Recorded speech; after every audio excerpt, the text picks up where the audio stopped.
Friends, నేను పాతాళగంగ రూట్లో దిగే ఎంట్రన్స్లో ఉన్నాను. కాళ్ళతో దిగుతారు కదా, ఇకపోతే రూప్ కదా, ఆ రూపులో పక్కన అవపడుతున్న రామాలయం. ఎంట్రన్స్లో రామాలయం ఉంటుంది. ఈ రామాలయంలో 4 చెట్లు ఉన్నాయి.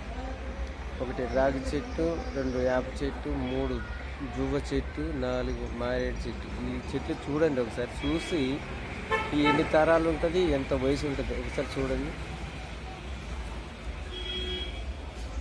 చాలా బాగుంది కదా. ఇక్కడ 40 డిగ్రీస్లో కూడా ఎంత కూల్గా ఉందంటే, అసలు మనం ఒక ఏసీ గదిలో కూకుంటే ఎలా ఉంటుందో అలా ఉంది. మీరు ఎప్పుడన్నా వచ్చినప్పుడు ఈ పాతాళగంగ దిగే రూట్లో ఫస్ట్ రామాలయం జరిగింది. ఇక్కడ గుడి అవుపడుతుంది కదా, చూడండి. చాలా అద్భుతంగా ఉంది. మీరు ఎప్పుడన్నా వచ్చినప్పుడు ఇక్కడ చూడండి, కూర్చొని చూడండి. చాలా బాగుంది. ఈ చెట్లు అయితే మరి ఎంత తరాలు, ఎన్ని తరాలు ఉంటాయో, ఎంత వయసు ఉంటుందో కామెంట్ పెట్టండి. ఈ వీడియో కూడా అందరికి పంపండి. శ్రీశైలం పోయే వాళ్ళకి ఉపయోగపడుతుంది.